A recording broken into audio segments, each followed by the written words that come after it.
O panoorin natin to mga buhaya sa gobyerno. Grabe na talaga Panoorin natin to. Hiram tayo ng video. So kakaunti lang ang buhaya dito? Dahil ang iba ay nakaupo sa gobyerno. Hindi ba kayo titigan? Hindi ba kayo titigan? Mga magnanakaw! Mga kurapa! Paano yung nagagawang natulog sa mga naglalakihang bahay ninyo? Mahiga sa mga naglalambutang kama ninyo? Habang nababatik nyo na ang kababayan natin lumulog at nalulunod sa baha dahil sa pangungurakot ninyo! Mami, saan tayo po? Ito naman ngayon, panoorin natin to PCO, Impormasyon Yusik Claire. Kayo rin po ay nakakatanggap ng mga... Hiram tayo ng video Yusik Claire, yung PCO mo, tigas talaga ng mukha mo, puro kurakot Mamaya, papakita ko sa iyo naman yung video ng Mike Abe Galit na galit sa kurakot dyan sa PCO. Hindi mo malang masita, hayop ka talaga, tigas ng mukha mo. Yusik Claire ka. Panoorin mo ito. Assistance from different offices. Totoo po ba na meron kayong natatanggap na 5 million buwan-buwan from PCSO? Madam Speaker, Your Honor, wala po. Wala po ang natatanggap ang agency na 5 million from PCSO po, Your Honor. 5 million buwan-buwan po ito Wala po, Your Honor. At bukod pa po dyan, 5 million buwan-buwan PCO Kaya pala galit na galit si Mike Abe. May kurakot dyan Mamaya panoorin mo Yusik Claire yung banat ni Mike Abe. Mga kupal kayo, tigas ng mukha mo Yusik Claire Grabe ka Buhay pa, sinusunog ng kaluluwa mo. Sinungaling kang hayop ka. meron pa po kayong natatanggap na 10 million pesos kada buwan from the Office of the First Lady. Madam Speaker, Your Honor, PCO denies that they receive such amount from the Office of the First Lady, Your Honor. At bukod pa po dyan, di pa po tayo natatapos. Meron pa pong 10 million every month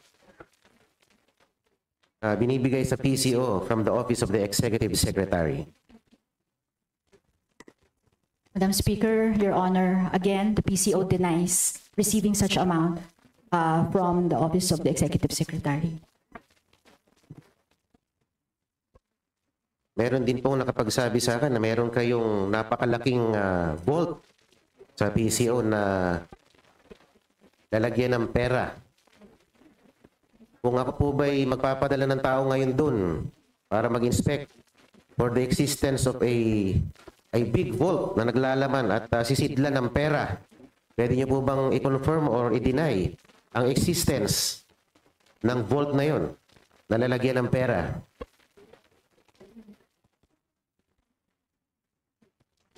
Madam Speaker, Your Honor, there is a small vault for the cash section for the immediate needs, but it's not an extraordinarily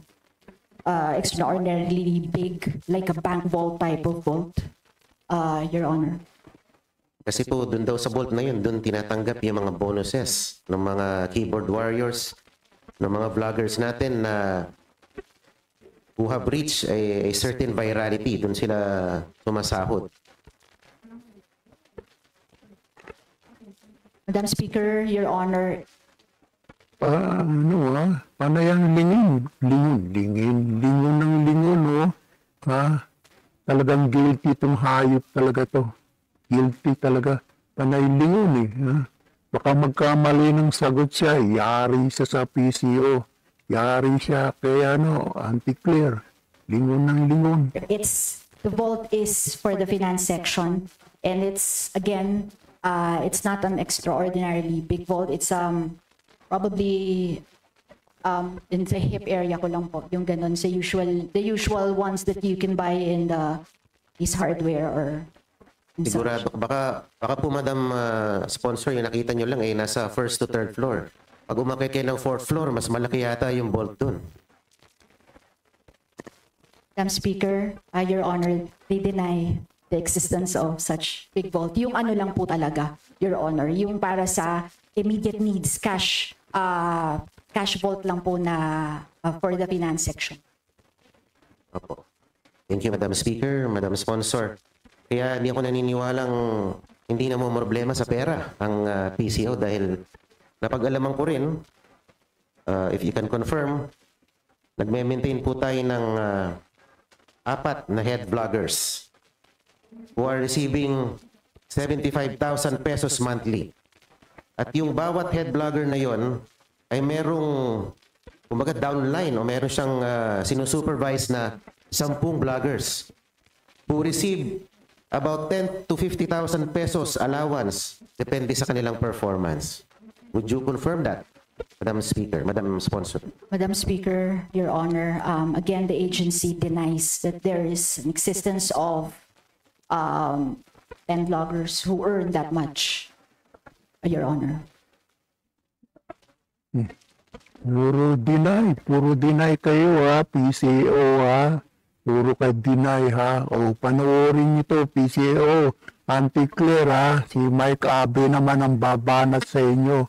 Ha, ito. Ha, pakinggan mo. Ayop kayo. Puro kayo deny sa kurakot. Kurakot na sa flood control. Kurakot sa kalsada, DPWS. Hayop talaga kayo. Dati milyon-milyon, ngayon bilyon-bilyon. O, panoorin niyo to si Mike Abe, ha? Panay-deny kayo eh. Sa isang live broadcast ng People's Television anchor na si Mike Abe, ibinunyag ng veteranong aktor ang umano'y korupsyon sa loob ng PCO. Alam ba niyo dito sa PCO, Presidential Communication Office, may problema rin. O, hindi ko nilalahat. Dito lang sa Channel 4 may problema rito. Walang development dito kasi para dito nagpapalit ng damit kasi ang mga manager dito eh. Every 3 months, every 4 months nagpapalit ng manager. Sa kasalukuyan, General Manager ng PTV ang dating Executive Officer ng Television and Productions Exponents at TAPE Incorporated na si Maria Lourdes Choa Fagar. Umupo ngayong Agosto si Choa Fagar nang palitan niya si Robert Dollar na 4 na buwan lang namuno. Kaya good morning Secretary Dave Gomez. Sir, gumalaw-galaw ka naman. Puntahan mo ang mga opisinang nasa ilalim ng PCO. Meron din corruption yan.